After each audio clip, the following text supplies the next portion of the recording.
Իսկ ինչու է TRIP ընկերության բաժնեմասերի ընդամենը 26%-ը Հայաստանին է լինելու, իսկ մեծ մասը 74%-ը Միացյալ Նահանգներինը։ Վաշինգտոնից հեռավար մամուլի ասուլիսում Արարատ Միրզոյանը պարզաբանել է, թե Միացյալ Նահանգները մեծ ծավալի ֆինանսական ներդրումներ է անելու, իսկ Հայաստանի հիմնական ներդրումը կառուցապատման իրավունքն է, ըստ նրա ստացվում է բավականին արդար բաշխում։ Միրզոյանը հավելել է, խոսքը 49 տարվա մասին է, ենթադրվում է, որ տարիների ընթացքում պայմանագիրը ևս 50 տարով կավելացվի և բաժնեմասերի հարաբերակցությունը կփոխվի գրեթե հավասարվելով։ Միրզոյանը շեշտել է, թե ընկերության որևէ բաժնեմաս չի կարող օտարվել առանց Հայաստանի և Միացյալ Նահանգների համաձայնեցման։ Արտգործնախարարը նաև շեշտել է, թե TRIP զարգացման ընկերությունը կունենա բաժնեմասերի ամերիկյան վերահսկիչ փաթեթ, սակայն կլինեն որոշ սկզբունքային հարցեր, որտեղ Հայաստանը չունենալով վերահսկիչ փաթեթ կունենա իր վերահսկողությունը։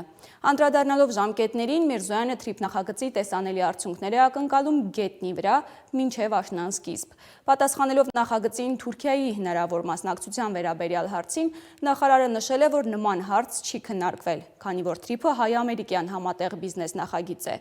Այդուհանդերձ, նրա խոսքով ապաշրջափակման ավելի լայն համատեքստում ակնհայտ է, որ առանց թուրքական կողմի մասնակցության հնարավոր չի լինի ապահովել մեծ լոգիստիկ անցումը, ինչպես նաև Հայաստանի ապաշրջափակումը։